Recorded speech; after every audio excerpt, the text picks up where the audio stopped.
बानी पीटीआई की अहलिया बुशरा बीबी ने वकील लतीफ खोसा के साथ अपनी ऑडियो कॉल लीक के खिलाफ अदालत से रुजू कर लिया। इस्लामाबाद हाई कोर्ट में दायर दरखास्त में बुशरा बीबी ने मौक़िफ़ अपनाया कि वो साबिक वज़ीर आज़म की अहलिया और लतीफ खोसा उनके वकील हैं। लतीफ खोसा के साथ उनकी ऑडियो कॉल को रिकॉर्ड करके पब्लिक किया गया। ऑडियो कॉल मीडिया पर तोड़ मरोड़ कर पेश की गई। सेक्रेटरी वज़ीर आज़म, दिफा, दाखिला और चेयरमैन पीटीए कह चुके हैं कि किसी भी एजेंसी को खुफिया रिकॉर्डिंग की इजाज़त नहीं। बुशरा बीबी ने अपनी दरखास्त में कहा कि एक वकील और मुवक्किल के दरमियान की गुफ्तगू को पब्लिक करने से कानूनी निज़ाम दरहम बरहम हो जाएगा। इस्तदा है कि अदालत इदारों और एजेंसीज को फ़ोन कॉल रिकॉर्ड करने और पब्लिक करने से रोके। इदारों और एजेंसीज को तमाम जासूसी के आलात हटाने के अहकामात जारी किए जाएं। मुस्लिम लीग नून के कायद नवाज शरीफ की काफ लीग के सरबराह चौधरी शुजात हुसैन से मुलाकात। सीट एडजस्टमेंट पर तबादला ख्याल, अंदरूनी कहानी सामने आ गई। ज़राए के मुताबिक नून लीग और काफ लीग के दरमियान कौमी असम्बली की 2 और पंजाब असम्बली की 3 नशिस्तों पर एडजस्टमेंट पर इतफाक हुआ।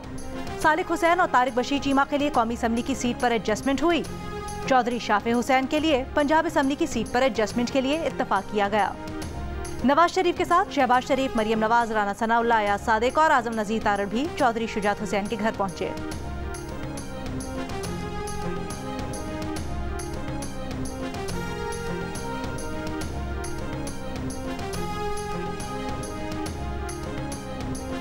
मुस्लिम लीग नून के रहनुमा एहसन इकबाल का कहना है कि साजिशी किरदारों ने गैर जमहूरी तरीके से एक शख्स को मुल्क पर मुसल्लत किया। साजिश से फरमाइश तो पूरी हो गई लेकिन मुल्क कमजोर हुआ। लाहौर में तकरीब से खिताब में एहसन इकबाल ने कहा, कौम 8 फरवरी को ऐसे फैसले करे जिनसे दोस्त ममालिक का ताउन बढ़े। इलेक्शन कौम के सामने सवालिया निशान रखेगा कि अमन या इंतशार, मुल्क को क्या चाहिए।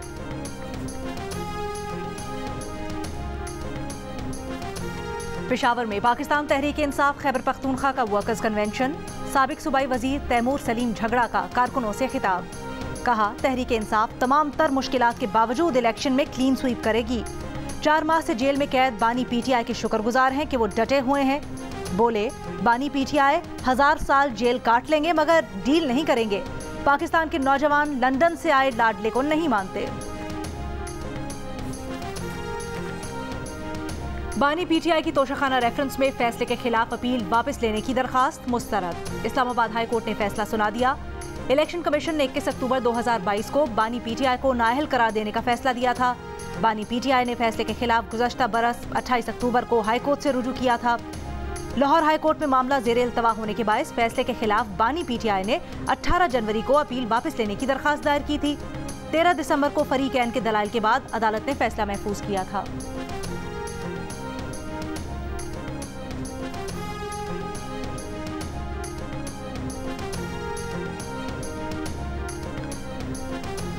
मुख्तलिफ हलकों की इंतखाबी हल्का बंदियां इस्लामाबाद हाई कोर्ट में चैलेंज। इलेक्शन कमीशन से हाफिजाबाद की हल्का बंदियों से मुतल्लिक रिकॉर्ड तलब। Chief justice Islamabad high court ने इलेक्शन कमीशन के वकील से कहा, इलेक्शन कमीशन का इलेक्शन स्केड्यूल कब आ रहा है। मुख्तलिफ लोग हाई कोर्ट से रुजू कर रहे हैं। ये ऐसे केस नहीं है कि छुट्टियों के बाद लगें। हल्का बंदियों के इशूज हल करें। लाहौर हाई कोर्ट में लाहौर और वजीराबाद की हल्का बंदियों के खिलाफ दरखास्तों पर इलेक्शन कमीशन और दीगर फरीकैन को नोटिस जारी। मजीद समात 8 दिसंबर तक मुलतवी।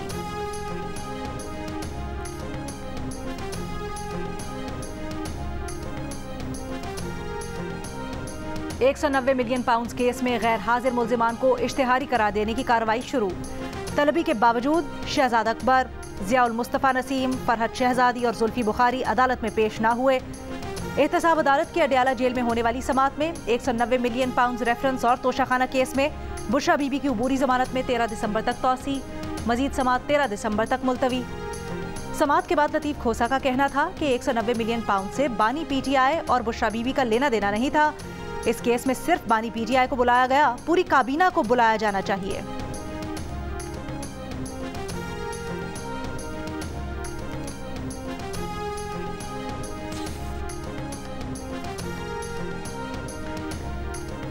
बानी पीटीआई के वकील शोएब शाहीन ने NH-46 से इस्लामाबाद का टिकट मांग लिया।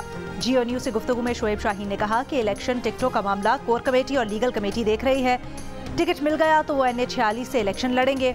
टिकट का फैसला होने से इंतखाबी मुहिम का मरहला आसान हो जाएगा। पार्टी का फैसला है कि बड़ी तादाद में वुकला को टिकट दिए जाएंगे।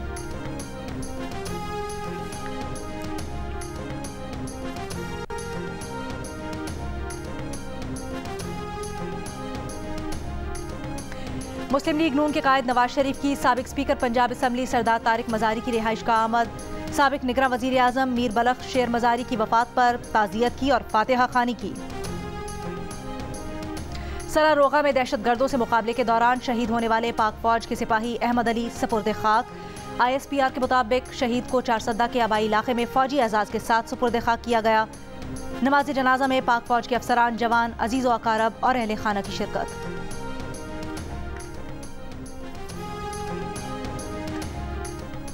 निगरान वजीर आजम अनवारुल हक काकड़ की जेर सदारत इंसदाद पोलियो टास्क फोर्स का जायजा इजलास। अनवारुल हक काकड़ का रिपोर्ट होने वाले हालिया पोलो केसेस पर तशवीश का इजहार। कहा दुनिया से पोलियो का खात्मा हो चुका, लम्हा फिक्रिया है कि पाकिस्तान और अफगानिस्तान में पोलियो वायरस अब भी मौजूद है। निगरान वजीर आजम ने हिदायत की कि इंसदाद पोलियो से मुतल्लिक अगले साल का हंगामी प्लान तैयार किया जाए।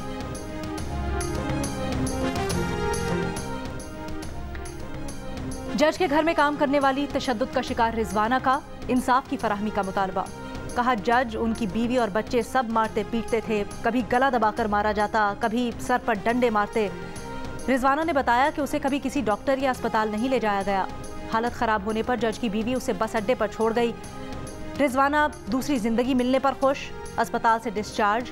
चाइल्ड प्रोटेक्शन ब्यूरो ने तहवील में ले लिया। रिजवाना 5 माह जनरल अस्पताल लाहौर में जेर इलाज रही। घर में काम करने वाली रिजवाना को इस्लामाबाद के सिविल जज की बीवी ने तशद्दुद का निशाना बनाया था।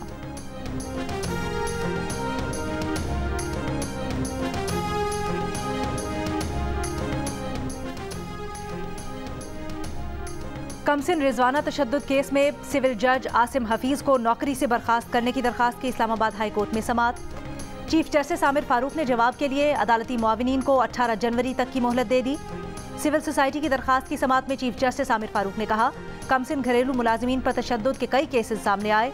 इस्लामाबाद के सिर्फ 2 केस उजागर हुए। माजरत के साथ दोनों केस का ताल्लुक इस्लामाबाद की जुडिशरी से है। कमसिन फरिश्ता कत्ल केस में काफ़ी चीज़ों को हाईलाइट किया है। कानून में मौजूद हैं, अमल दरामद यकीनी बनाना है।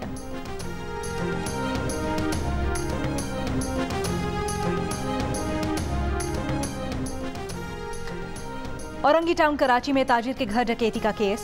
मुद्दई मुकदमा ताजिर शाकिर ने जुडिशल मजिस्ट्रेट गरबी कराची की अदालत में 3 मुल्जिमान को शनाख्त कर लिया। मुल्जिमान में कामरान, सुहेल और इजहार शामिल। मुकदमे में DSP उमैद तारिक समेत 6 मुल्जिमान अदालती रिमांड पर जेल में हैं। केस की मजीद समाअत 20 दिसंबर तक मुलतवी।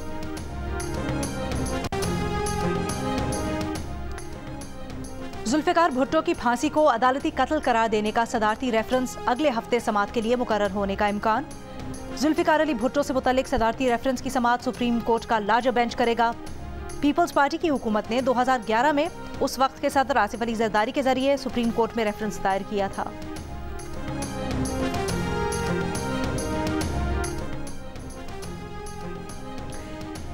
इसराइल के गजा पर हमले और बमबारी। रिहायशी इमारतों, शेल्टर्स पर हमलों में मजीद 150 फलस्तीनी शहीद। गजा में बनी सहला पर वाक़े शेल्टर्स और स्कूल फौरी खाली करवाने का हुक्म। खान यूनुस का मुहासरा, रफा की तरफ जाने वाले फलस्तीनियों पर भी हमले। हमास की गजा में इसराइली फौज के खिलाफ शदीद मुज़ाहमत। अल-कस्साम ब्रिगेड के खान यूनुस में इसराइली फौजियों और टैंकों पर रॉकेट हमले।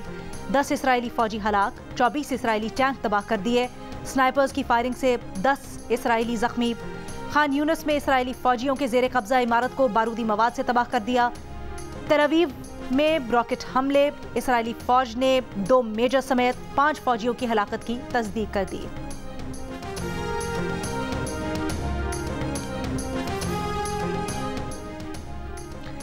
और जख्मी शादाब खान को कंधे पर उठाकर मैदान से बाहर लाने की वीडियो वायरल।